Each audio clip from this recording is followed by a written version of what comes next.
I'm here to make some flat Earth videos, and I'm not going to recycle anyone's work, like any of Jeranism's, Russian Vids, Mark Sargent. Each one of these individuals, they have excellent approaches and genuine individual approaches to how they come about and explain flat Earth references and facts. I'm not going to try to repeat them. I'm going to come up with new and entire facts from my perspective, and without trying to recycle. Without trying to recycle anything. If it looks like I'm recycling, just let me know. I'm not going to recycle. I will elaborate. I would probably show something that maybe was not evaluated before, and that's what I would do. So, but I'm not going to be talking about the same thing because it was already explained once. It doesn't have to be explained again. My my goal is to actually bring in new information from my own research and from my own mind. So I want to thank the people that has kept me entertained and have waken me up. It's been 8 months now that I've been awake and researching every single day continuously. So I just want to thank the people out there that are genuine, and not the people who repeat the stuff or make it seem like they found this and they're spreading a gospel. Those people would be Russian Vids, Jeranism, Mark Sargent, and some other people that just not come in Bobsky, but those are the main individuals that have really contributed to my awakening and my learning and stimulation into researching the topic into the topic by myself for myself. Here's a new video that I was posted just 2 days ago, and it's from NASA. You can go visit it. It talks about time-lapse video. Um, for every 2 hours, every single day, for a whole year, a satellite 1 million miles away was taking pictures of Earth, and there are some anomalies here that I'm going to explain what they are, and it's just bizarre. And again, it's just NASA pretty much making mistakes again, faking that there is such a thing as outer space and that they're out there. And here there's a satellite that's 1 million miles away. And again, these photographs, they're all clipped together. Um, I'm just going to put it on and let's see what it does, and what it says. And then I'm going to add something at the end to my observation to this video. I'm Jay Herman. I'm the EPIC lead scientist for the Discover mission. On July 6, 2015, we released this spectacular image of Earth taken by NASA's EPIC camera. Now, we assembled more than 3,000 images captured by EPIC into a time-lapse sequence that shows a year in the life of our planet. EPIC is an Earth science instrument aboard the Discover satellite, which launched in February 2015.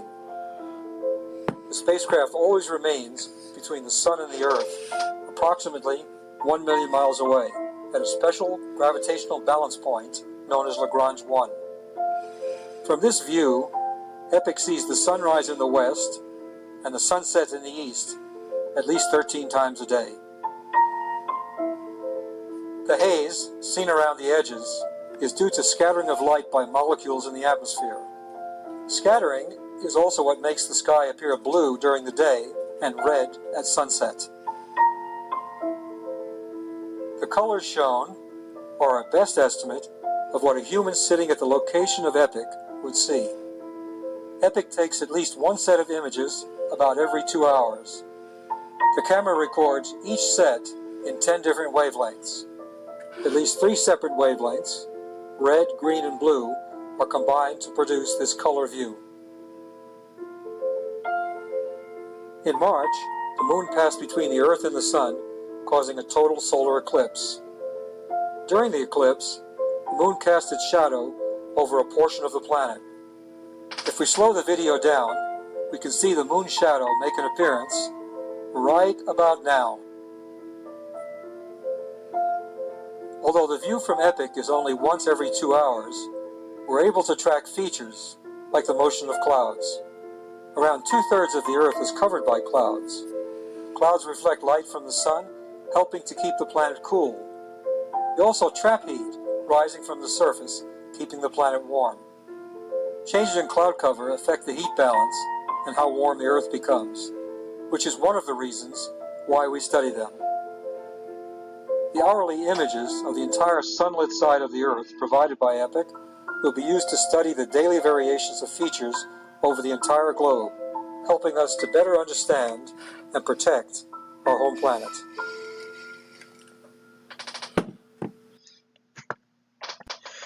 So the funny thing is, you see that the moon, there's a solar eclipse, and the shadow of the moon is being cast upon the Earth, and you do not see the moon in the video. The satellite is 1 million miles away. 233,000 miles away from the Earth is the moon. From 1 million miles away, if there is a solar eclipse, this is 1 year's worth of video, and in none of the images that were taken once every 2 hours, you don't see the moon at all.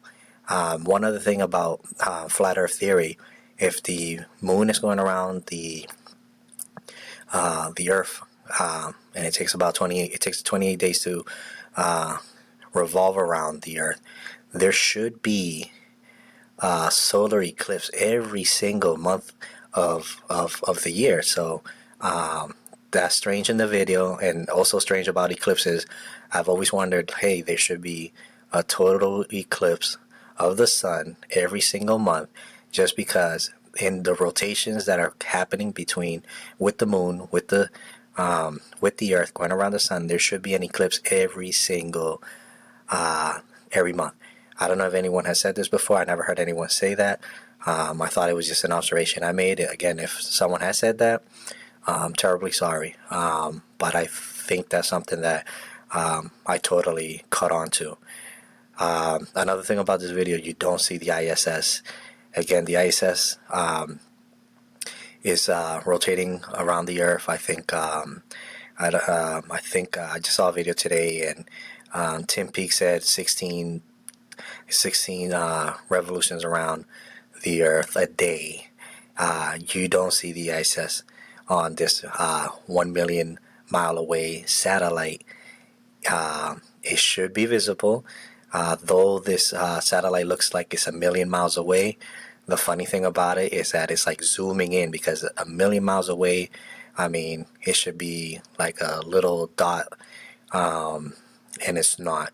Another thing that you don't see is airplanes. Why I say airplanes? Because I don't think anyone has ever mentioned this as well, is that if the Earth, you can see like the continents, and you can see the clouds in the sky. I always said to myself, why is not anyone mentioning you should be able to see a few airplanes flying, because planes are flying all the time, and there is some detail to what NASA puts out into when they show us Earth and live videos of Earth and all that stuff. So something that I never see in any picture. Another thing you never see, you don't see in this particular video, and this has always been stated, but this video as well. So this is something people do have said, but I do have to point it out and I'm contradicting myself now. I'm going to recycle a little bit here, but you don't see one satellite. And again, like everyone has pointed out, that there should be like thousands of satellites surrounding the Earth, and you don't see one from 1 million miles away. And that is incredibly phenomenal. You don't see falling stars. You don't see, this is recycle, sorry. You don't see stars in the background like always. So it's just, the video is proof that we do live on a flat earth, and that NASA, despite the individuals who have been speaking out against NASA, again, Jeranism, Russian Vids, Bob Skiba, Mark Sargent, this is exactly what these individuals have been saying. It's proof in this video that the earth is not what we have been led to believe. And it's very sad because we are thrown into an educational system. We're told who we are, what we are, where we live, and it was all fake. And I mean, there's theories out there on why they lied to us. Some people say they want to hide God. I'm not a religious person. I do respect the religious side of Flat Earth, the religious people. Bob Skiba is one of them. But I don't believe in the God that is in the Bible. I would like to actually have a conversation with somebody who does believe in God and the Flat Earth, because that's pretty interesting. Like, I do like the Bible references and whatnot, even though I don't believe everything's in the Bible that is in the Bible, but I do believe that the Bible is a flat earth book. That's actually like the only thing that I do accept that is in the Bible. One of the few things. There's other things that I totally disagree on. But I do respect of individuals that, I mean, you have your beliefs and it's fine. I have mine, but at the end of the day, we can conclude or come into agreement that the earth is flat, whether the Bible says it or not. I mean, NASA says it, and the way that they say it is by these phony animations that they show us, things that they say. It's just crazy. So this is my first video. There's plenty of more to come with new material. I got one coming up now with Brian Cox, something that I observed him say, and it's pretty interesting. It shows not well. It shows somewhat of a flat Earth, but it does show some geocentrism. But more importantly, it shows how science has lied to us. And he's on tape, and he's saying something, and I'm going to demonstrate that what he is saying scientifically, it is wrong, and it's just like Jeranism says. Most of the time, he's like, you can't have it both ways. Like, so you can't say something and then come around and say, well, this is the way, and because of this, and then you go, well, no, well, this is this way because of that, and it totally contradicts what you said in the beginning. Again, Brian Cox lying to us, and I'm going to have that video up as soon as possible. Thank you for listening. There will be more videos. Just wait, and they will be presented.